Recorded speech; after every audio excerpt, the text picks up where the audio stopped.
हमें फख्र है कि हमारे पास राजकिशोर पापा मोदी जैसा कोहिनूर है। आणि मला वाटतंय की विकासाच्या दिशेनं एक मानसोपचार तज्ञ म्हणून मी सांगतो की 30 वर्ष एक माणूस का निवडून येतो? 30 वर्ष माणूस निवडून येतो की लोकांचा त्याच्यावर विश्वास असतो। 30 वर्ष माणूस निवडून याच्यासाठी येतो की लोकांनी त्याच्या कार्याची दखल घेतलेली असते।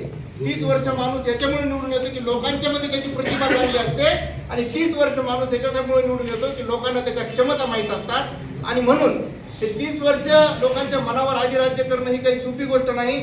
मी लोकविकास आघाडीचे आमचे नेते, आमच्या नगराध्यक्ष पदाचे उमेदवार आदरणीय राजकिशोरजी पापा मोदी यांना मी विनंती करतो की त्यांनी आपल्या इथं मनोगत व्यक्त करावं। अंबाजोगाई नगर परिषद 2025च्या सार्वत्रिक निवडणुकीच्या निमित्तानं आज या ठिकाणी उपस्थित असलेले आमचे सहकारी माजी आमदार पृथ्वीराज साठे, त्याचबरोबर माजी उपनगराध्यक्ष बबल भैया, राष्ट्रवादी काँग्रेस तालुका अध्यक्ष अमर देशमुख, त्याचबरोबर आमचे सहकारी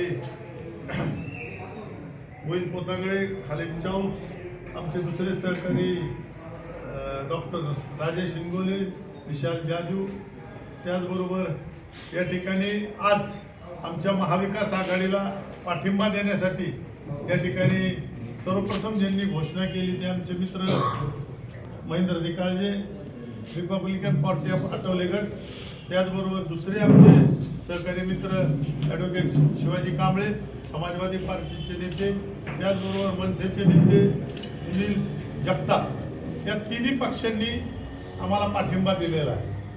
अंबेजोगाई शहरामध्ये गेल्या 25-30 वर्षापासून मी नगर परिषदेच्या माध्यमातून असेल, विविध संस्थांच्या माध्यमातून असेल, बँका पतसंस्थेच्या माध्यमातून असेल काम करणारा एक कार्यकर्ता, आणि आपण पाहिलं असेल की नगर परिषदेच्या माध्यमातून काम करत असताना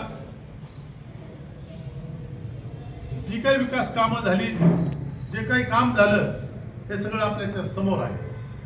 आणि आत्ताच माझ्या सहकार्याने सांगितलं की गेल्या 4 वर्षामध्ये नगर परिषदेची काय परिस्थिती झाली।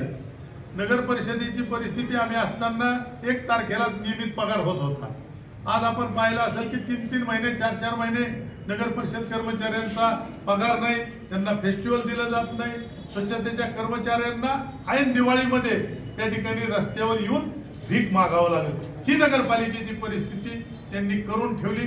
4 वर्षामध्ये प्रशासक असताना एकदम बेबंदशाही त्या कामावर ज्या लोकांचं कंट्रोल होतं ते सर्व लोक उपद्रवी असे लोक होते की ज्यांच्या माध्यमातून नगर परिषदेच्या आणि जनतेच्या हिताचं कोणतंही काम केलं गेलेलं नाही।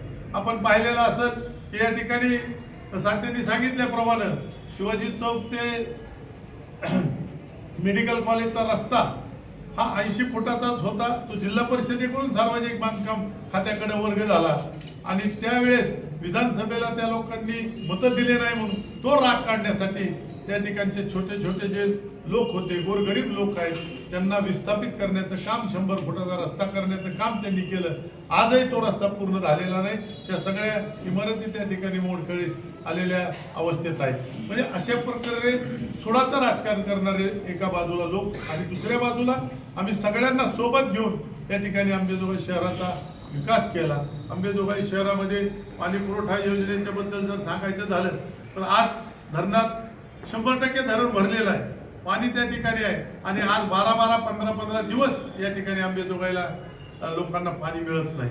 दुसरी महत्त्वाची गोष्ट आहे की जे रस्ते आम्ही 6 महिने आणि वर्षापूर्वी केले त्याच रस्त्यावर पुन्हा डबल रस्ते करण्याचं काम या ठिकाणी या आमदारांच्या माध्यमातून झालेलं आहे। आणि ही जी काही वृत्ती आहे, एखादा गुत्तेदार पोचण्याची वृत्ती आहे, त्या माध्यमातून कोणताही विकास झालेला नाही। सगळ्यांनी सांगितलं की रस्ते वर आणि घरं खाली झालेले आहेत, मंदिरात आणि घरात दुकानात पाणी गेलेलं आहे। ही सगळी वस्तुस्थिती तुमच्या समोर आहे, आणि म्हणून या ठिकाणी आम्ही असं म्हणतो की अंबेजोगाई नगर परिषद ही 10 वर्ष मागे गेलेली आहे। या ठिकाणी प्रशासकाच्या काळात आणि आमदारांच्या माध्यमातून या नगरपालिकेचं खूप मोठं नुकसान झालेलं आहे, आणि त्यामुळं अंबेजोगाई शहरातील जनतेला हे सगळ्या गोष्टी कळत असल्यामुळे त्यांनी निर्णय घेतलेला आहे की अंबेजोगाई शहरामध्ये आम्ही महाविकास आघाडीच्या माध्यमातून जी निवडणूक लढवतोय त्या निवडणुकीमध्ये अंबेजोगाई शहरातील मतदारांचा आम्हाला भरघोस पाठिंबा आहे. आत्ताच आमच्या मित्रांनी सांगितलं की आमच्याकडे एकेका प्रभागामध्ये 3-3, 4-4 लोक तिकीट मागत होते. आम्ही तिकीट एकाला देऊ शकत होतो. एकाला तिकीट दिलं की दुसरा त्या ठिकाणी उमेदवार गेला आणि त्याला आयात करून त्यांच्याकडचे जे उमेदवार आहेत ते आमच्याकडेच उमेदवार त्या ठिकाणी जाऊन उमेदवार झालेले आहेत. म्हणजे ज्यांना आम्ही तिकीट नाकारलं त्यांना त्या ठिकाणी त्यांनी उमेदवारी दिली. म्हणजे 25 वर्षामध्ये 30 वर्षामध्ये ते आमदार मंत्री असताना त्यांना या ठिकाणी उमेदवार मिळू नयेत ही एक मोठी शोकांतिका. आणि त्याचबरोबर आमच्याकडचे उमेदवार हे सुशिक्षित आहेत, तरुण आहेत, काम करणारे, लोकांच्या कामामध्ये हिरिरीनं पुढे जाऊन सुखदुःखात वागणारे, त्या ठिकाणी त्यांचे प्रश्न सोडवणारे.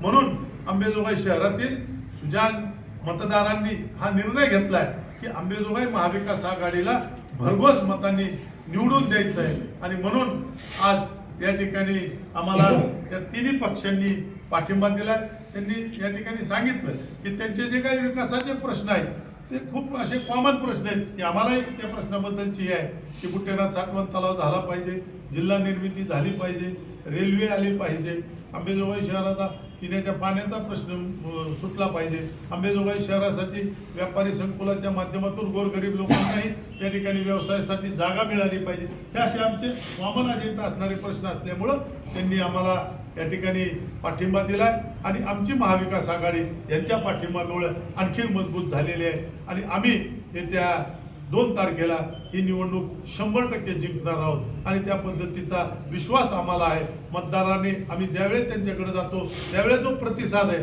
तो बघून आम्हाला खात्री आहे की आम्ही लोकांसाठी काम करणारे कार्यकर्ते आहोत आणि आम्हाला लोक नक्कीच निवडून देणार आहेत हे आम्हाला खात्री झालेली आहे. आणि त्या निमित्तानं आज या पत्रकार परिषदेला आपण सर्वजण उपस्थित राहिलात. आपण सुद्धा या अंबेजोगाई शहराचे रहिवासी आहात आणि नंतर पत्रकार आहेत. आपल्यालाही माहीत आहे की गेल्या 25-30 वर्षामध्ये आम्ही ज्या पद्धतीचं काम केलंय त्या माध्यमातून या ठिकाणी आमची महाविकास आघाडी निवडून येणार आहे आणि तसा विश्वास आम्ही या ठिकाणी व्यक्त करतो.